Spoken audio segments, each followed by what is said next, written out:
বালুর মরুভূমির ধুলো উড়িয়ে ছুটে চলছে এক বিশাল পাখি।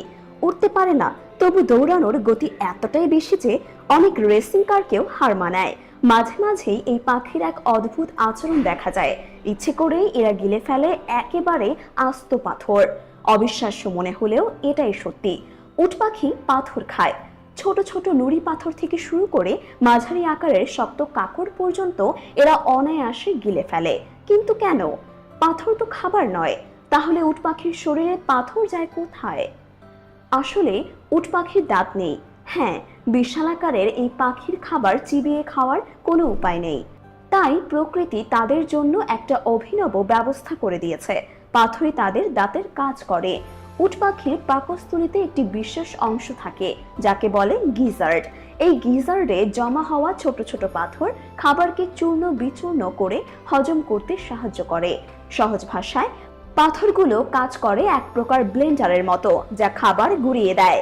একটা উট পাখির পাকস্থলীতে প্রায় 1 কেজির মতো পাথর জমা থাকতে পারে, আর এই পাথরগুলো বছরে একাধিকবার বদলাতে হয়।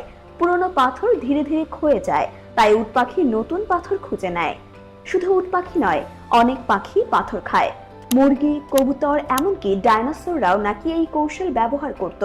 কিন্তু উট পাখির ক্ষেত্রে বিষয়টি আরও গুরুত্বপূর্ণ, কারণ এরা প্রচুর গাছপালা, ফল, শস্য এবং শক্ত খাবার খায়, যা সহজে হজম করা কঠিন। এছাড়াও উট পাখির হজম শক্তি অবিশ্বাস্য রকমের শক্তিশালী। এরা একবার খাবার খেলে 15 ঘন্টা পর্যন্ত না খেয়েও থাকতে পারে। এমনকি কাঁটাযুক্ত উদ্ভিদও অনায়াসে খেয়ে ফেলতে পারে।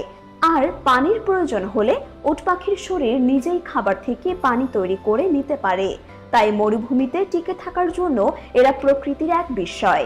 বিশাল দেহ, অদ্ভুত খাদ্যাভ্যাস, অবিশ্বাস্য দৌড়ানোর ক্ষমতা, সব মিলিয়ে উট পাখি প্রকৃতির এক রহস্যময় সৃষ্টি।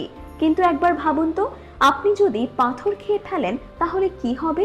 আপনার পেটে গন্ডগোল হবে ঠিকই, কিন্তু উট পাখির কাছে এটাই স্বাভাবিক জীবন।